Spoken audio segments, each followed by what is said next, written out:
Assalamualaikum warahmatullahi wabarakatuh. Baiklah, pertama-tama izinkan saya memperkenalkan diri terlebih dahulu. Perkenalkan, nama saya Titania Nurul Aza dengan NIM C1C021230 dari kelas R12 Prodi Akuntansi.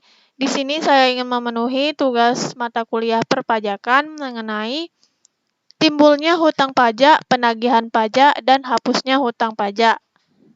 Nah, tanpa berlama-lama lagi, langsung saja ke materi yang pertama, yaitu timbulnya hutang pajak. Nah, apabila melihat timbulnya hutang pajak, ada dua ajaran yang mengatur tentang timbulnya hutang pajak. Yang pertama yaitu ajaran formil, yaitu hutang pajak timbul karena dikeluarkannya surat ketetapan pajak oleh Fiskus. Dengan demikian, meskipun syarat adanya state based rent sudah terpenuhi, namun sebelum ada surat ketetapan pajak, maka belum ada utang pajak. Yang kedua yaitu ajaran material, yaitu utang pajak timbul jika ada sesuatu yang menyebabkan state based rent, yaitu rangkaian dari perbuatan-perbuatan, keadaan-keadaan, dan peristiwa-peristiwa yang dapat menimbulkan utang pajak. Contohnya dalam hal perbuatan-perbuatan, pengusaha melakukan impor barang. Dalam keadaan-keadaan, misalnya memiliki harta bergerak dan harta tidak bergerak. Peristiwa misalnya mendapatkan hadiah undian. Nah, materi yang kedua yaitu penagihan pajak. Nah, pertama-tama saya akan menjelaskan definisi dari penagihan pajak.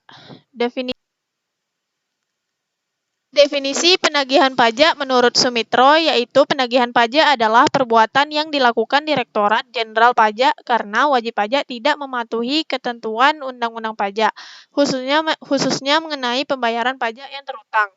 Definisi lain menurut Rusdi yaitu penagihan pajak adalah serangkaian tindakan agar wajib pajak melunasi utang pajak dan biaya penagihan pajak dengan menegur atau memperingatkan, melaksanakan penagihan seketika dan sekaligus memberitahukan surat paksa, mengusulkan pencegahan, melaksanakan penyitaan, melaksanakan penyanderaan, dan menjual barang yang telah disita. Nah, mekanisme penagihan pajak dengan surat paksa. Yang pertama yaitu surat teguran. Penyampaian surat teguran merupakan awal pelaksanaan tindakan penagihan oleh Fiskus untuk memperingatkan wajib pajak yang tidak melunasi utang pajaknya sesuai dengan keputusan penetapan STP, SKPKB, SKPKBT, sampai dengan saat jatuh tempo. Surat teguran adalah surat yang diterbitkan oleh pejabat untuk menegur atau memperingatkan wajib pajak untuk melunasi utang pajaknya. Nah, surat teguran dikeluarkan apabila utang pajak yang tercantum dalam SPT, SKPKB, atau SKPKBT tidak dilunasi sampai melewati waktu hari dari batas waktu jatuh tempo, 1 bulan sejak tanggal diterbitkannya. Yang kedua yaitu surat paksa. Penagihan dengan surat paksa dilakukan apabila jumlah tagihan pajak tidak atau kurang bayar sampai dengan tanggal jatuh tempo pembayaran, atau sampai dengan jatuh tempo penundaan pembayaran atau tidak memenuhi angsuran pembayaran pajak. Apabila wajib pajak lalai melaksanakan kewajiban membayar pajak dalam waktu sebagaimana ditentukan dalam surat teguran, maka penagihan selanjutnya dilakukan oleh jurusita pajak. Nah, yang ketiga yaitu surat penyitaan. Penyitaan merupakan tindakan penagihan lebih lanjut setelah surat paksa. Surat penyitaan diterbitkan apabila utang pajak belum dilunasi dalam jangka waktu 2 kali 24 jam setelah surat paksa diberitahukan. Nah, untuk itu maka dapat dilakukan tindakan penyitaan atas barang-barang wajib pajak.